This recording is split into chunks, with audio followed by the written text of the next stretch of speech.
Hello दोस्तों, कैसे हैं आप सब। आज की हमारी कहानी है 56 भोग।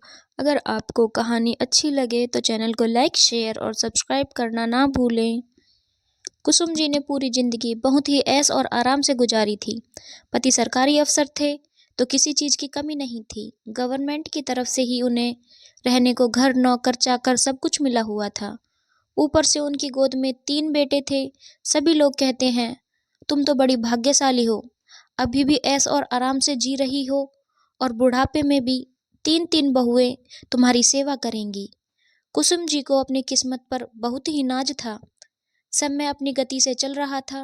तीनों बेटों की शादी हो गई। घर में अच्छी पढ़ी लिखी सुसभ्य लड़कियां बहू बनकर आ गईं।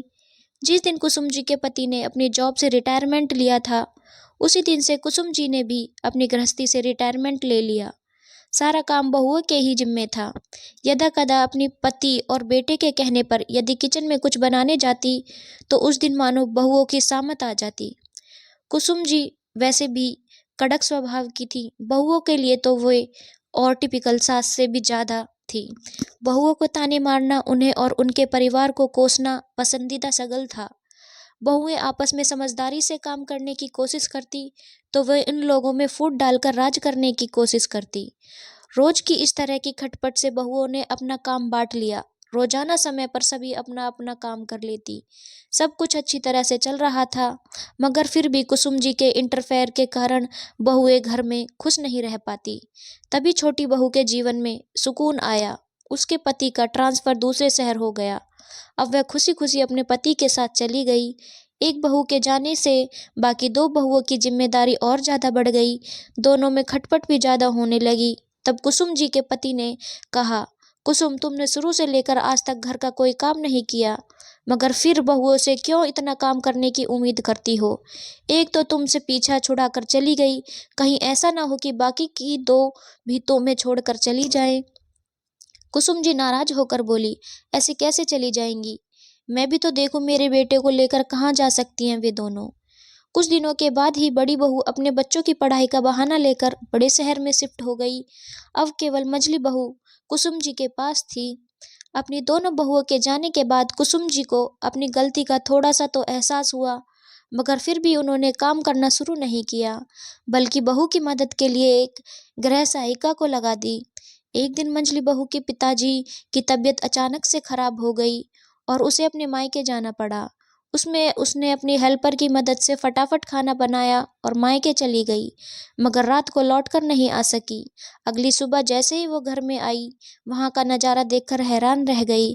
कुसुम जी सब्जियां सुधार रही थी और उसके पति नाश्ते के लिए ब्रेड टोस्ट कर रहे थे। एक पल को तो उसे सुकून आया।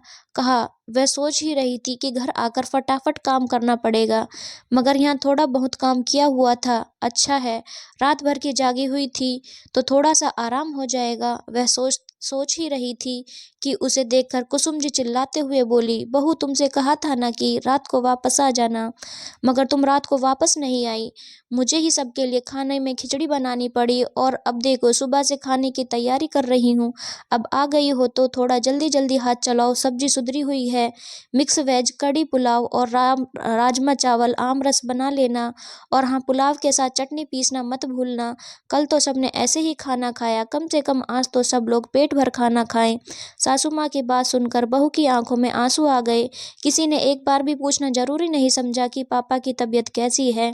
आते ही उसे बस काम बता दिए। यदि सबने एक दिन खिचड़ी खा ली तो कौन सी आफत आ गई थी जो अब सबको 56 भोग चाहिए। वह तुरंत बोली, मम्मी जी, मैं रात भर की जागी हुई हूँ, मैं तो खाना नहीं बना पाऊंगी। यदि आप कर पाएं तो ठीक है, वरना ऑनलाइन ऑर्डर कर देती हूँ। बहू की बात सुनकर कुसुम जी नाराज होकर बोली, बेटा, यह कौन सी बात हुई। बहू के होते हुए बाहर से खाना आएगा। वैसे भी मुझे मैदे की रोटी हजम नहीं होती। बहू बोली, मम्मी जी, जैसे आज आप अभी नाश्ते में ब्रेड खाकर हजम करने वाले थे, वैसे ही मैदे की रोटी हजम कर लेना। मैं बहू हूँ, कोई काम करने की मशीन नहीं, समझी आप। बहू की बात सुनकर कुसुम जी का चेहरा उतर गया, मगर बहू के मन में सुकून था कि आज यदि वह अपनी बात नहीं कहती तो शायद उम्र भर कुसुम जी उसे अपने इशारों पर नाच नचाती रहती। धन्यवाद दोस्तों। अगर आपको कहानी अच्छी लगी हो तो चैनल को लाइक, शेयर और सब्सक्राइब करना ना भूलें।